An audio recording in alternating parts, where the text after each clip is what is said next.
السلام علیکم ورحمۃ اللہ وبرکاتہ۔ الحمد للہ رب العالمین والصلاة والسلام علی رسولہ الکریم، اما بعد، اعوذ باللہ من الشیطان الرجیم، بسم اللہ الرحمن الرحیم۔ پیارے سامعین،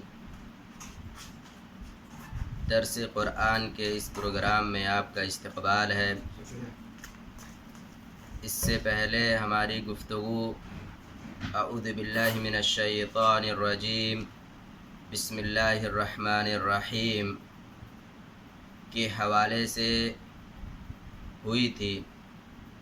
آج انشاءاللہ ہماری گفتگو کا موضوع ہے سورہ فاتحہ کے مختلف ناموں کا تذکرہ، اور اسی طریقے سے سورہ فاتحہ کی اہمیت اور اس کا مقام و مرتبہ۔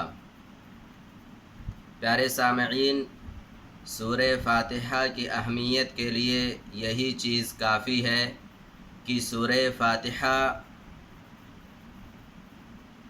نماز کا رکن ہے۔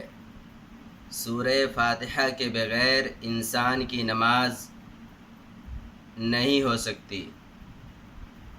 اسی طریقے سے سورہ فاتحہ یہ قرآن کریم کی عظیم ترین سورت ہے۔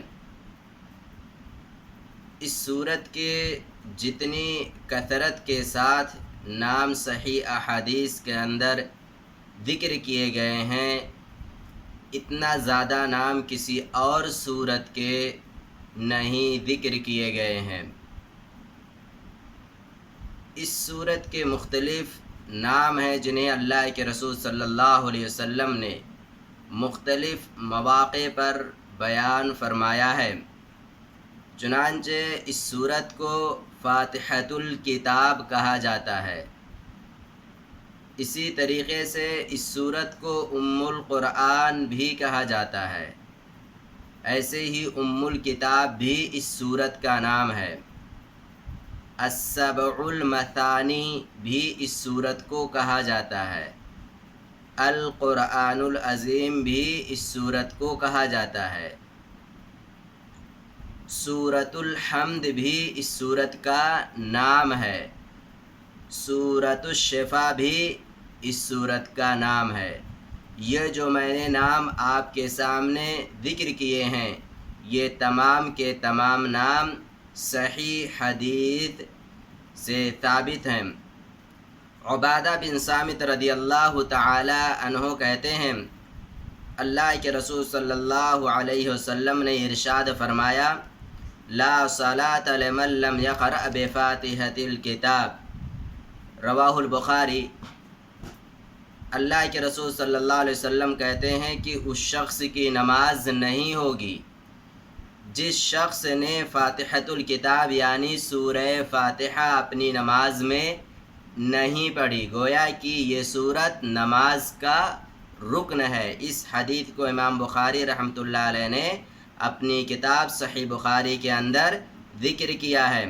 اسی طریقے سے عائشہ رضی اللہ تعالی عنہا کہتی ہیں، کان النبی صلی اللہ علیہ وسلم یخفف الرکعتین اللتین قبل صلاة الصبح حتی انی لأقول هل قرأ بأم الکتاب، رواہ البخاری۔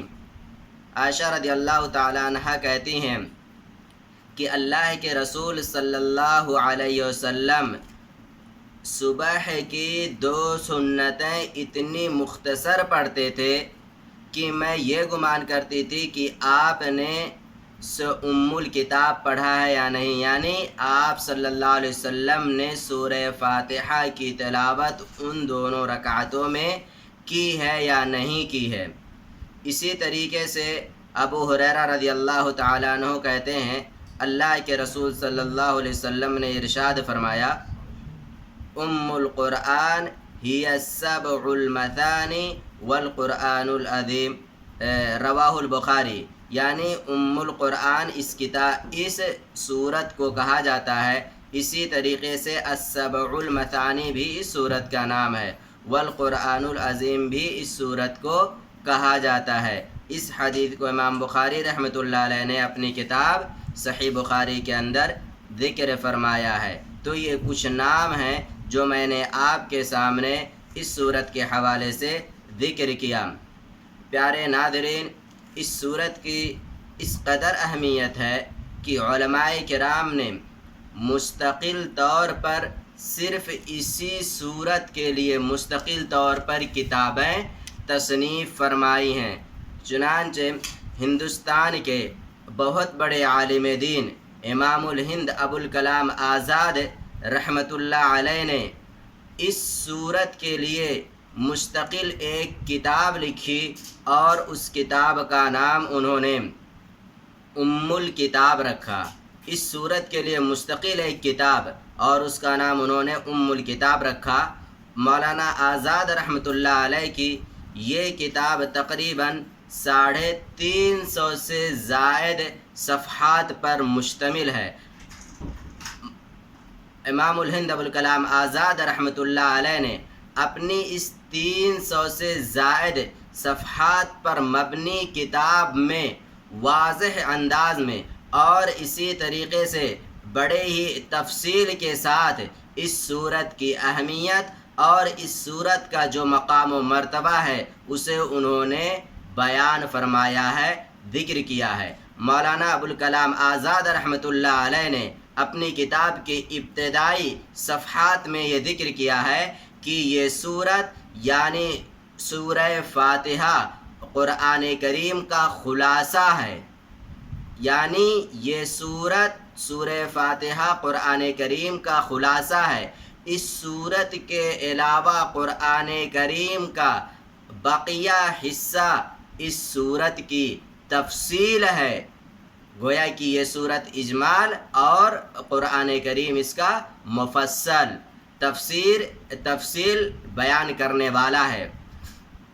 مولانا آزاد رحمۃ اللہ علیہ نے اس سورت کی ایک ایک آیت نہیں بلکہ ایک ایک لفظ پر بحث کیا ہے، اور یہ واضح کیا ہے کہ واقعتاً یہ سورت قرآن کریم کا خلاصہ ہے۔ اگر ایک انسان صرف اسی سورت کی تعلیمات پر عمل کر لے، صرف اس سورت کے اندر جو پیغامات اللہ تبارک و تعالیٰ نے انسانوں کو دیے ہیں، جو تعلیم اللہ تبارک و تعالیٰ نے انسانوں کو دی ہیں، صرف اسی پر عمل کر لے، صرف اسی صورت پر، انشاءاللہ وہ ایک طریقے سے قرآن کریم پر مکمل طور پر عمل کرنے والا ہو جائے گا۔ لیکن لازم ہے جو تعلیمات دی گئی ہیں ان تمام تعلیمات پر اس صورت کے اندر جو تعلیمات ہیں ان پر عمل کرنے کی انسان کوشش کرے۔ مولانا آزاد رحمۃ اللہ علیہ نے اسی طریقے سے اپنی کتاب کا جو نام رکھا ہے اس نام سے بھی انہوں نے استدلال کیا ہے۔ مولانا آزاد رحمۃ اللہ علیہ نے اپنی کتاب کا نام رکھا ہے ام الکتاب، اور انہوں نے لفظ ام پر بحث کیا ہے اور یہ ثابت کیا ہے کہ عربی میں ام اس